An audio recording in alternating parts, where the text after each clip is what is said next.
शेखर ई study में आप सभी का स्वागत है। प्रिय विद्यार्थियों, हमारे इस ऑनलाइन इंस्टीट्यूट के माध्यम से आप सभी को गणित और हिंदी विषय का आधारभूत तरीके से अध्यापन कराया जाता है, जिसमें कहीं अगर थोड़ी बहुत त्रुटि हो जाती है तो उसके लिए हम क्षमा प्रार्थी हैं और इस संबंध में आपके सुझाव आमंत्रित हैं। धन्यवाद।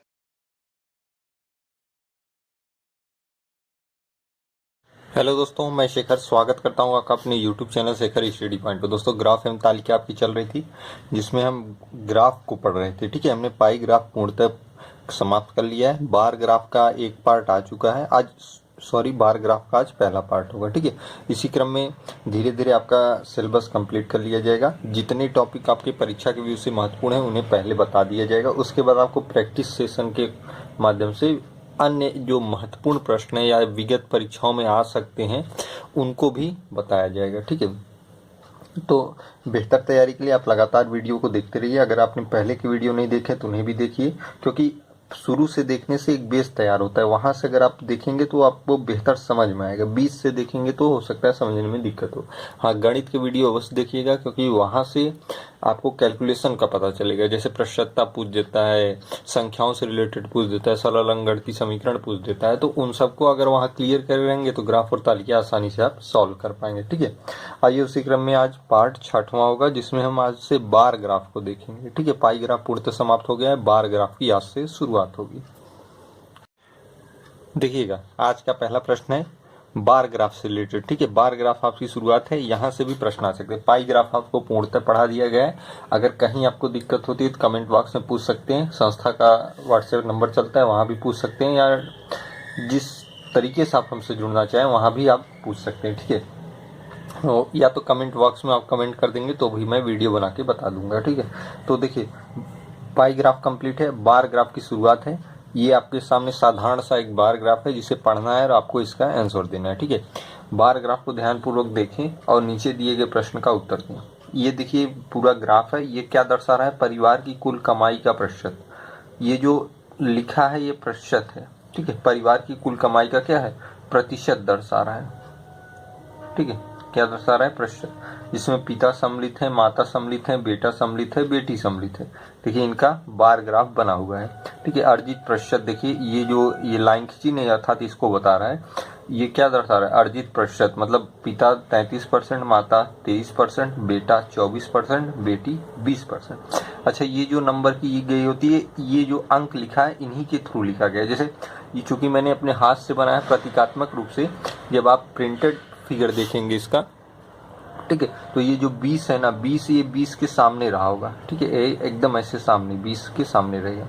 ठीक है, इसी तरीके से बनाया जाता है। 25, 23, 30, मतलब जैसे है, जैसे 35 के 30 और 35 के बीच में 33 आएगा। ठीक है, इस तरीके से देखते हैं। जैसे 23 है, 23 किसके बीच में आएगा? 25 और 30 के बीच में 23 आएगा। यहाँ का है। ठीक है, चूंकि हाथ से बनाने में थोड़ा ऊपर नीचे हो जाता है, लेकिन प्रतीकात्मक चित्र है। अगर आप प्रिंट फॉर्म में देखेंगे तो आपको एकदम एग्जैक्ट मिलेगा। मतलब 20 के सामने 20 दिखाएगा, और 25 और 30 के सामने 23 और 24 दिखाएगा, 30 और 35 के सामने 33 दिखाएगा। ठीक है, इस तरीके से फिगर को देखते हैं। ठीक है, समझ गए? पूरे परिवार की कमाई का प्रतिशत यहाँ पे दिया हुआ है। फिलहाल इससे आपसे बहुत मतलब नहीं होता जब ये आंकड़े दे दिए गए हों। ठीक है, तो इनसे आपको कोई बहुत मतलब नहीं होता। अब देखिए प्रश्न क्या पूछ रहा है। 4 सदस्यों वाले एक परिवार की कुल वार्षिक आय रुपए 12 लाख है। मतलब 4 सदस्य हैं किसी परिवार में, पिता, माता, बेटा, बेटी। ठीक है, ये 4 सदस्य हैं, इनकी कुल वार्षिक आय 12 लाख रुपए है। बार ग्राफ परिवार के प्रत्येक सदस्य के योगदान का प्रतिशत दर्शाता है। देखिए, इसका 33%, 23, 24, 20%। उच्चतम तथा निम्नतम आय वाले सदस्यों के वेतन का अंतर कितना है? मतलब ऐसा कौन सा सदस्य है जिसका उच्चतम आय है और ऐसा कौन सा सदस्य है जिसका न्यूनतम आय है, उनके वेतन का अंतर आपसे पूछा है। कुल वार्षिक आय, मतलब देखिए ये वेतन आय से लेके जोड़ा गया है। ठीक है, मतलब आपको यहाँ कुल वार्षिक आय 12 लाख है, तो मतलब वर्ष में 12 लाख वेतन मान के चलना पड़ेगा। ठीक, तो वार्षिक वेतन, आपका कुल वार्षिक वेतन है 12 लाख। कितना है? 12 लाख। ठीक है, संख्यात्मक रूप में लिख दें 1 2 3 4 5, 12 लाख। ठीक है, उच्चतम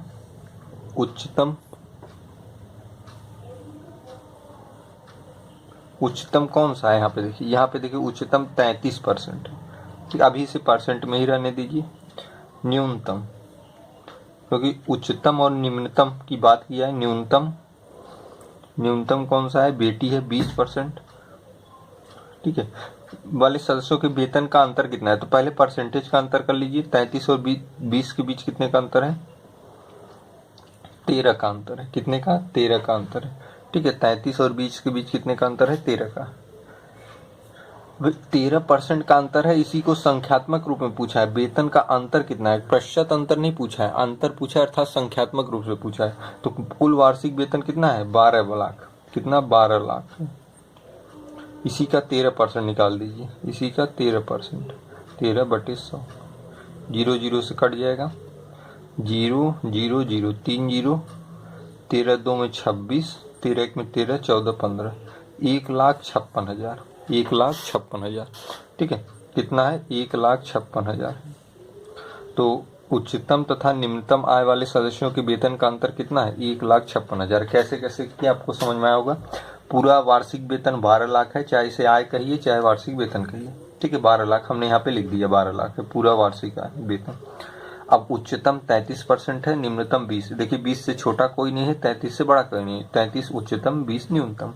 दोनों की परसेंटेज का अंतर कर लिया, 13 आया, क्योंकि हमसे पूछा है उच्चतम तथा निम्नतम आय वाले सदस्यों के वेतन का अंतर। संख्यात्मक रूप में पूछा, ये प्रतिशत अंतर है, इसी को हमने संख्यात्मक रूप में बदल लिया। टोटल 12 लाख है। जब भी प्रतिशत की गणना की जाती है ऑल टोटल से की जाती है, अर्थात 100% से की जाती है। 13% हटाने के लिए बटे 100 लिखते हैं, ये मैंने गणित में बता रखा है। अगर आपने नहीं देखा है तो वीडियो पीछे के मैथ के देख लीजिएगा प्रतिशत का। ठीक है, 13/100, डबल जीरो कट गया, इसमें इससे गुणा कर दिया, 1,56,000 आ गया। ठीक है, अर्थात उच्चतम तथा निम्नतम आय वाले सदस्यों के वेतन का अंतर 1,56,000 है। ये आपका आंसर होगा। आइए अगला देखते हैं। देखिएगा अगला प्रश्न है निम्नलिखित, देखिए ये दूसरा ग्राफ है। ठीक है, वो पहला था, ये इस प्रश्न के आधार पे ये ग्राफ है। निम्नांकित ग्राफ 7 महीनों की अवधि के दौरान बेची गई बाइकों की संख्या को दर्शाता है। मतलब ये ग्राफ है जिसमें 7 महीने दर्शाए गए हैं, जनवरी से जुलाई तक। ठीक है, यहाँ आपके सामने 7 महीने दिख रहे हैं, जनवरी से जुलाई तक। ठीक है, 7 महीनों की बाइकों की बिक्री, देखिए बाइकों की बिक्री ये दर्शा रहा है ये ग्राफ। ठीक है, ग्राफ का अध्ययन करें तथा नीचे दिए गए प्रश्न का उत्तर दें।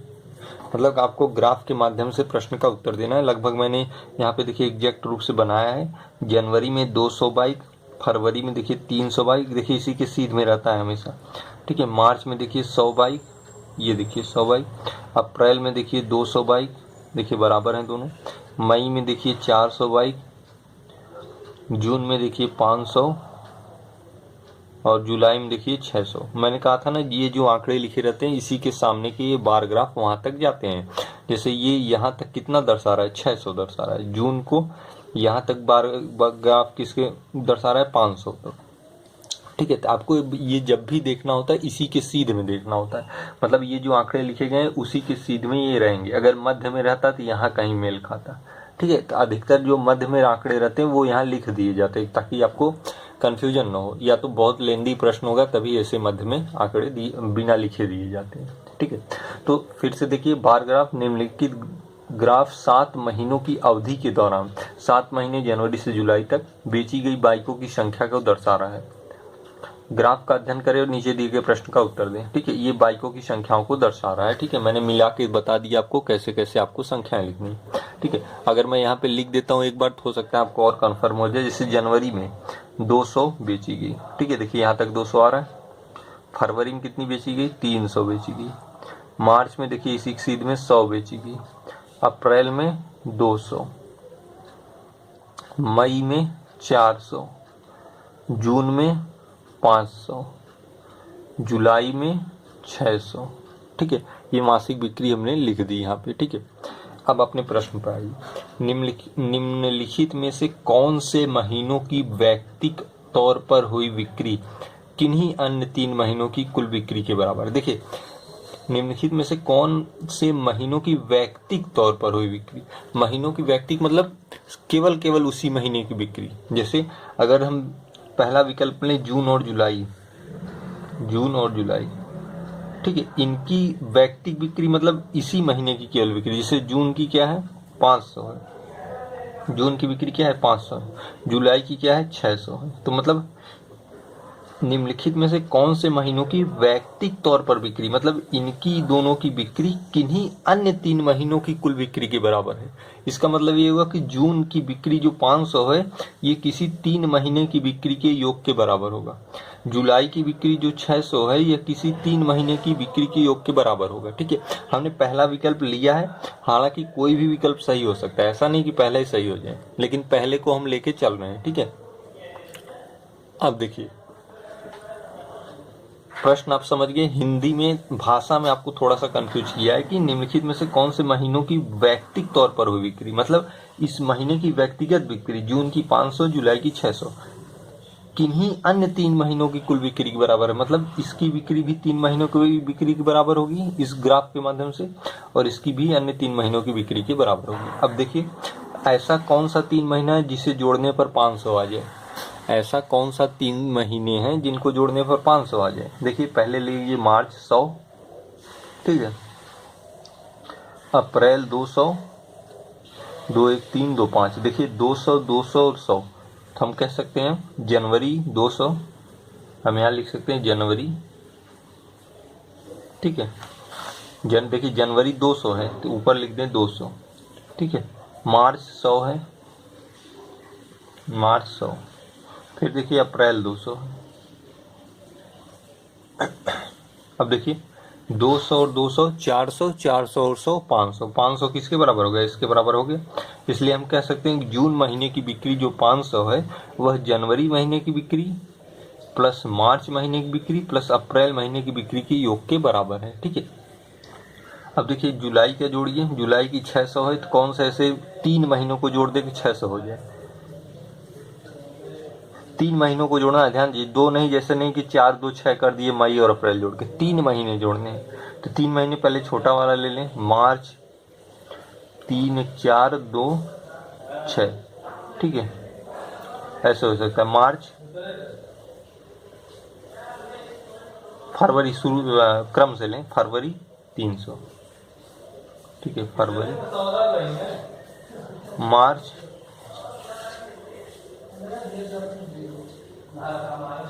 फरवरी 300, मार्च 100, ठीक है, फरवरी 300, मार्च 100, हमें 600 प्राप्त करना है। अब देखिए यहाँ पे कंफ्यूजन है, जनवरी भी 200 है, अप्रैल भी 200, इसलिए मैंने जनवरी को पहले नहीं लिखा क्योंकि जनवरी और अप्रैल दोनों बराबर हैं। हम यहाँ लिख सकते हैं जनवरी या तो अप्रैल, हमें 3 ही महीने लेना है, 4 नहीं, न तो 4 लेना है न 2 लेना है, ठीक है, ध्यान दीजिएगा 3 ही लेना है। तो फरवरी 300, मार्च 100, जनवरी और अप्रैल कितना है 2 200, तो केवल एक 200 लिखेंगे क्योंकि हमने या लिखा, या तो जनवरी ले या अप्रैल ले, 3 ही महीने लेना है। 200 1 300, 300 300 600, मतलब इस 600 के बराबर होगा। तो हम कह सकते हैं कि हमारा विकल्प पहला ही सही होगा। ठीक है, किन्हीं अन्य 3 महीनों की कुल बिक्री के बराबर, देखिए 3 महीने जनवरी मार्च अप्रैल जून के बराबर हैं, फरवरी मार्च जनवरी या फरवरी मार्च अप्रैल किसके बराबर है, जुलाई के बराबर है। तो हमारा कौन सा विकल्प, जून और जुलाई, मतलब ऐसे ये 2 महीने हैं जिनकी व्यक्तिगत बिक्री अन्य 3 महीनों की बिक्री के योग के बराबर है। ठीक है, तो इस तरीके से ग्राफ को समझते हैं और प्रश्नों को सॉल्व करते हैं। अगर ना समझ में आए तो फिर से कमेंट करके पूछ सकते हैं। देखिएगा अगला प्रश्न कह रहा है कि निम्नलिखित ग्राफ का अध्ययन कीजिए और दिए गए प्रश्नों का उत्तर दीजिए। ठीक है, ये दूसरा एक ग्राफ है, इनका अध्ययन करके आपको प्रश्नों का उत्तर देना है। ठीक है, सारे आंकड़े देखिए दिए गए हैं। यहाँ ध्यान देने की बात है, विद्यार्थियों की संख्या इधर से दर्शाई गई है, मतलब 10 से 60 तक, और प्राप्त अंक यहाँ से यहाँ तक दर्शाए गए हैं। ठीक है, ये प्राप्त अंक है, ये विद्यार्थियों की संख्या है, इन्हीं आंकड़ों को आपको देखना है। ठीक है, कैसे कैसे ध्यान से देखेंगे। प्रश्न पढ़िए, उन विद्यार्थियों की कुल संख्या कितनी है जिन पर यह सर्वेक्षण किया गया है। देखिए ये पूरा सर्वेक्षण है, इनमें पूछ रहा है कि विद्यार्थियों की कुल संख्या कितनी है। देखिए विद्यार्थियों की कोई संख्या निर्धारित है, आप यहाँ से विद्यार्थियों की संख्या नहीं काउंट कर सकते। ऐसा नहीं कि आप इनको सबको जोड़ दें आपको पता चल जाए विद्यार्थियों की संख्या, नहीं, कैसे कैसे काउंट करना है। देखिएगा विद्यार्थियों की कुल संख्या, विद्यार्थियों की कुल संख्या, ठीक है। देखिए अब कैसे करते हैं, यहां से यहां तक तो कोई आंकड़ा नहीं है, ठीक है, 10 से 20 तक, 20 से 30 तक के बीच कितने विद्यार्थी हैं, 20 से 30 तक के बीच देखिए 10 विद्यार्थी हैं, पहला मिल गया 10। ठीक है। अब 30 से 40 चलिए, देखिए 10 से 20 कोई नहीं था, 20 से 30 तक 10 है, 30 से 40 देखिए कितने हैं, 30 हैं, इसी के सामने चलेंगे, इसी के सामने 30 है। अब देखिए 40 से 50 कितने हैं, देखिए ये कहाँ जा रहा है, 20 पे जा रहा है। अब 50 तक आ गए, 50 से 60 कितने हैं, 60 विद्यार्थी, देखिए 50 से 60 ये आ रहा है, कितने हैं, 60 विद्यार्थी, ठीक है। अब 60 से 70 चलेंगे तो ये 40 तक आएगा, देखिए 60 से 70 ये वाला 40, ठीक है। अब 70 से 80 चलेंगे तो यही 10 वाला आगे बढ़ के चला जाएगा, 70 से 80 10, 80 से 90 चलेंगे तो यही 30 वाला आगे बढ़ के जाएगा, देखिए 80 से 90 30, 90 से 100 चलेंगे यही 10 वाला आगे बढ़ के जाएगा, ठीक है, 90 से 100। अब इन्हीं को जोड़ लीजिए, कुल विद्यार्थियों की संख्या पता चल जाएगी, ठीक है। 30 10 40 50 60 120, 120 के बाद क्या हो गया, 100 120 40 160 170 200 210, मतलब ऑल टोटल विद्यार्थी कितने हैं, 210 हैं। ये आपका आंसर होगा, ठीक है। कैसे कैसे जोड़ना है, इसी ग्राफ के माध्यम से आपको जोड़ना है, ठीक है। 10 से 20 कोई नहीं था इसलिए इसे हमने कैंसिल करके रख दिया। अब 20 से 30 30 से 40 40 50 50 से 60 60 से 70 70 से 80 80 से 90 90 से 100, इन सभी आंकड़ों को काउंट करके यहाँ लिख लेंगे, ठीक है। अधिकतम विद्यार्थियों द्वारा प्राप्त अंक निम्नलिखित में से किसके बीच है, मतलब अधिकतम विद्यार्थी द्वारा, मतलब ऐसा कौन सा अंक है जिसमें अधिक से अधिक विद्यार्थियों ने प्राप्त किया है। देखिए अधिकतम विद्यार्थी यहाँ 10 है, 20 है, 30 है, 40 50 60, यहाँ है अधिकतम विद्यार्थी, ठीक है, 60 विद्यार्थी हैं। कौन सा आंकड़ा छू रहा है इन्हें, देखिए 50 से 60 के बीच का आंकड़ा छू रहा है, कौन सा, 50 से 60 के बीच, मतलब आपको केवल फिगर देख के बताना है। ये आपका पहला पार्ट है ग्राफ के संबंधित, ठीक है। तो अब इसे पाई ग्राफ को एकदम समझ जाएंगे बेहतर तरीके से तो आपको बेहतर समझ में आएगा, क्योंकि आगे जब मैं प्रश्न बताऊंगा थोड़ा और टिपिकल रहेगा, ठीक है। अभी अगर आप इसे देखना नहीं समझेंगे तो आपको कंफ्यूजन होगी, अगर आप इसे देख पा रहे हैं तो ये पूरे बार ग्राफ को आप समझ जाएंगे, उसके बाद आपको आगे के क्वेश्चन बहुत आसानी से समझ में आएंगे, ठीक है। अधिकतम विद्यार्थियों द्वारा प्राप्त अंक निम्नलिखित में से किसके बीच है, 50 से 60, कैसे किया, देखिए 50 के 60 के बीच कितने विद्यार्थी, 60, अधिकतम पूछा है, 60 से अधिक नहीं है, तो 60 कहाँ पे आ रहा है, 50 से 60 के बीच, ठीक है। एक क्वेश्चन और है उसे भी देख लेते हैं। देखिएगा एक क्वेश्चन है कि 50 से कम अंक प्राप्त करने वाले विद्यार्थियों की प्रतिशतता पूछी गई है। प्रतिशतता क्या है, 50 से कम अंक प्राप्त करने वाले, देखिए 50 से कम अंक प्राप्त अंक यहाँ पे हैं, देखिए 50 मतलब इधर के काउंट करने आपको कि कितने लोग हैं, तो 50 से कम कितने लोग पाए हैं। देखिए एक चीज और यहाँ मैं आपको बता दूं, 10 से 20 अर्थात 10 और 20 के बीच में, ठीक है, 20 से 30 अर्थात 20 और 30 के बीच में, 30 से 40 अर्थात 30 और 40 के बीच में, ठीक है, और 40 से 50 अर्थात 40 से 50 के मध्य में, ठीक है। ऐसा नहीं कि 40 से 50 आए तो 50 भी सम्मिलित हो गए, 50 के मध्य, देखिए 50 से कम की बात है, ठीक है, 50 से कम आप आंकड़े निकालिए, देखिए 50 से कम 10 और 20, 20 से 30, 30 से 40, 40 से 50, ठीक है। अब यहाँ पे आपको देखना है कि विद्यार्थियों की संख्या 10 से 20 तो बिल्कुल ही नहीं है, 10 से 20 बिल्कुल नहीं है, 20 से 30 के बीच में आप चलें, देखिए ये अंक है, ये अंक है, विद्यार्थियों की संख्या यहाँ से काउंट हो रही है, इस पार्ट से देखिए लिखा है विद्यार्थियों की संख्या प्राप्त अंक, तो 20 से 30 के बीच कितने विद्यार्थी हैं, 10 विद्यार्थी आप लिख लेंगे 10। 30 से 40 के बीच कितने हैं, 30 विद्यार्थी हैं, 30 से 40 के बीच कितने हैं, 30 विद्यार्थी, देखिए 30 और 40 के बीच कितने हैं, 30 विद्यार्थी, और 40 से 50 के मध्य कितने हैं, 20 विद्यार्थी, मतलब ऐसे हैं ये तीन। अब चूंकि 50 के आगे जाना नहीं है, हमें 50 से कम ही रहना है, तो ये तीन ऐसे हैं जो 50 से कम अंक प्राप्त किए हैं, 30 20 50 10 60, कितने लोग हैं, 60 लोग हैं, मतलब 60 ऐसे हैं जो 50 से कम अंक प्राप्त किए। इसके आगे जाएंगे तो 50 से अधिक हो जाएगा, यहाँ बात की है 50 से कम का, ठीक है, इन्हीं फिगर से हमने देखा है, ठीक है। अगर ना कोई फिगर देखना समझ में आ रहा हो तो फिर से पूछ सकते हैं, ठीक है। 10 से 20 कोई नहीं है, देखिए कैंसिल, 20 से 30 के बीच 10 लोग हैं, 30 से 40 के बीच 30 हैं, 40 से 50 के बीच 20 हैं, ठीक है। यहाँ से विद्यार्थियों की संख्या है, यहाँ से प्राप्त अंक, हम यहाँ से अंक चल रहे हैं, यहाँ से विद्यार्थियों की संख्या चल रही है, ठीक है। कितने हो गए, 60 विद्यार्थियों की प्रतिशतता पूछा है, तो कुल कितने विद्यार्थी थे, अभी आपका पहला प्रश्न था कुल विद्यार्थी कितने आपने निकाले थे, पहले प्रश्न में कुल विद्यार्थी निकाले थे 210, और 50 से कम कितने हैं, 60 है। आपसे पूछा इनकी प्रतिशतता, तो 60 बटे 210 गुणे 100, 0 0 से कट जाएगा, 3 7 में 21, 3 2 में 6, अर्थात 200 बटे 7, ठीक है, इसे लिख सकते हैं 28 सही 4/7%। भाई प्रतिशतता जब भी निकाली जाती है, जिसकी पूछी हो 50 से कम की पूछी है उसे ऊपर रखेंगे, नीचे कुल संख्या गुणे 100 कर देंगे। 100 इसलिए करते हैं क्योंकि प्रतिशतता निकालें, हल कर देंगे, यही आपका आंसर आ जाएगा। ठीक है, तो उम्मीद करता हूँ आज का पूरा सेशन आपको समझ में आएगा। ये एक नॉर्मल सा परिचय था आपका बार ग्राफ से रिलेटेड। ठीक है, तो जितने भी क्वेश्चन मैंने बताया आप उन्हें रिवाइज करिएगा, एक बार नहीं कई बार आप देखने की प्रयास करिएगा, आपको बेहतर समझ में आएगा। फिर भी अगर दिक्कत होती है तो कमेंट बॉक्स में आप बता सकते हैं, या आपका जो इस पे चैनल पे नंबर चलता है व्हाट्सएप नंबर, उस पर भी आप पूछ सकते हैं। ठीक है, पूरा वीडियो देखने के लिए बहुत बहुत धन्यवाद।